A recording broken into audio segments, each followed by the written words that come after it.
Is this your crown jewel, pretty much, outside of the space? This is possibly the crown jewel of our collection. It's a Bell P-39 that was made about a half-mile down the boulevard in the Bell Wheatfield plant that is still here. P-39 was a World War II fighter, had some very interesting characteristics that were not common at the time. It had tricycle landing gear instead of a tail-dragging landing gear. Of course, this isn't on its landing gear, so you can't see that. But that's how almost all airplanes are today, is tricycle landing gear, where there's main gear and nose gear, like this aircraft, rather than main gear and tail wheel. Bell was one of the first manufacturers to do that with the P-39. Something else that's very unusual is that you enter and exit through this door.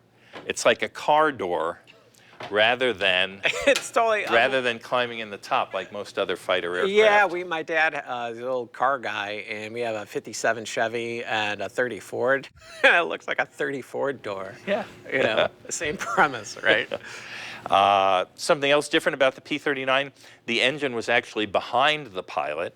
You can see this 8-cylinder engine behind the pilot, and the engine was transmitted up to the propeller via a gear shaft that ran up here and turned the propeller. You also had a 37-millimeter cannon that came right out the propeller hub. Oh, wow. In fact, many people at the time considered the P-39 a tank-killing aircraft because it had this large gun, much larger than any other fighter at the time.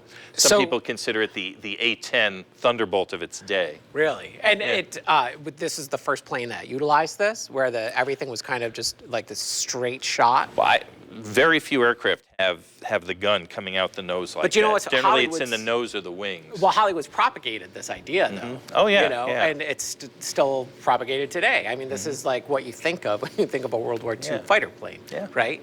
Yeah. And now, the design on this, the engine being behind the pilot, I mean, that had to be just ungodly loud and the vibration alone, right? I mean, well, whether the engine's in front of you or behind you, it's still vibrating a lot. Yeah. And that is a technological path that was not really followed. They didn't do that with too many other airplanes, where the engine was behind the pilot, at least with a tractor propeller in front of the pilot. But it worked for the P-39. Sure. So the story behind this particular aircraft, it's made right down the road by Bell in the Wheatfield plant. Most of those airplanes went to the Soviet Union under the Lend-Lease program. So this aircraft was flown by a Bell pilot across the US, across Canada to Alaska, where a Soviet pilot then picked it up in Alaska, flew it across the Bering Strait to Siberia, across the Soviet Union, which is now Russia. We all know how big that is. So across Asia, across Europe, where it was employed to fight the Germans on the Eastern Front in Europe in World War II. Oh, wow. So this airplane is now in Europe. It's being flown by a Soviet pilot on a mission against the Germans. He has an engine failure, and the plane crashes on the surface of a lake and sinks to the bottom. Okay. And the pilot drowns. He dies. No one ever sees this airplane again, probably for 35 or 40 years, until an aircraft recovery group hears about it, raises it up, and says, does anyone want to buy this P-39? Well, Niagara Aerospace Museum, built right here in Buffalo. We acquired it. We brought it back to Buffalo and put it on display, as I said, only a half-mile from where it was built before it started its voyage to the other side of the world. And we left it in the condition that we found it, so you can appreciate what it looked like when it was at the bottom of the lake. Yeah. And actually, when you consider how long it was down there, it's in pretty good shape. It's in great shape. And I actually asked Eric and Joe, it's in such great shape that I thought you guys were actually in the process of working on it, or you restored it to a certain point. But this is how it was pulled out, right? But it was buried too, right, at the time. So primarily, they had to dig it up out of the... I don't know. Yeah, I don't we'll know. have to see on the video. Yeah, see what it says on the video. So now, when this was built, how many of these were pumped out of Buffalo at that time? I mean, were you talking like, this was the full, if it was a P-39, it was made here, right? It was made, they were all made right here in Niagara Falls. And don't quote me on it, but it was, a lot, 8,000 to 10,000 on that order. And I'm sure you could look up the exact number. So. And that's a war effort thing. Yeah. Right? I mean, that's what is important about our contribution in so many ways. Everything that was happening, and all across the country. I used to live in Oakland, and so again, all the ships and everything, and how that whole area was developed. But this is similar here with our infrastructure for the planes, right? I mean, Sure.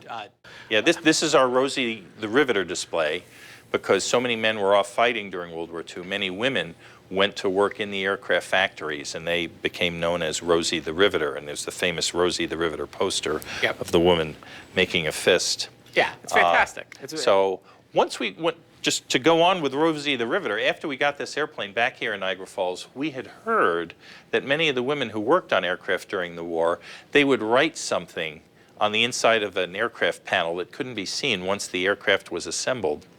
So after we got this airplane back, we pulled all the panels off so we could clean off the dirt and the mud and maybe a dead fish or two.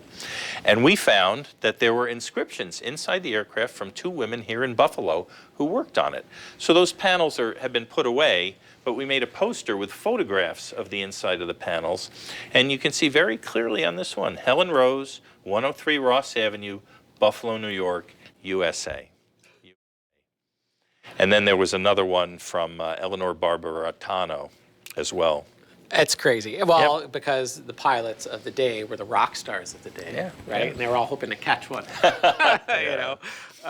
During World War II, in the Elmwood plant and the Genesee Street plant, Curtiss Wright made many, many thousands, I think about 13,000 if I'm not mistaken, P-40 Warhawks and Tomahawks that were flown all over the world.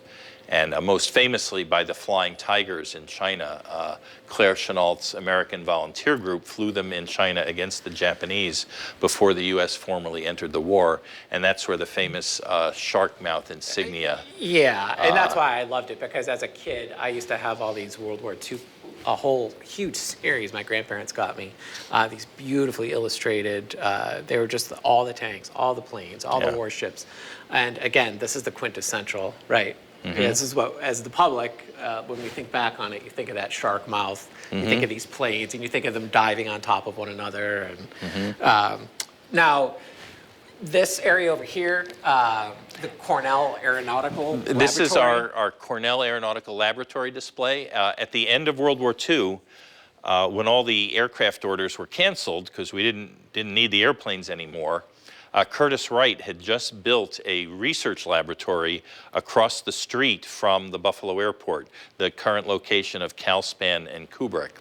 So they didn't need that anymore, so they donated the research laboratory, which was basically an extremely large wind tunnel, to Cornell University, and it became the not-for-profit Cornell Aeronautical Laboratory. And they operated that wind tunnel for many, many years. This is a picture of the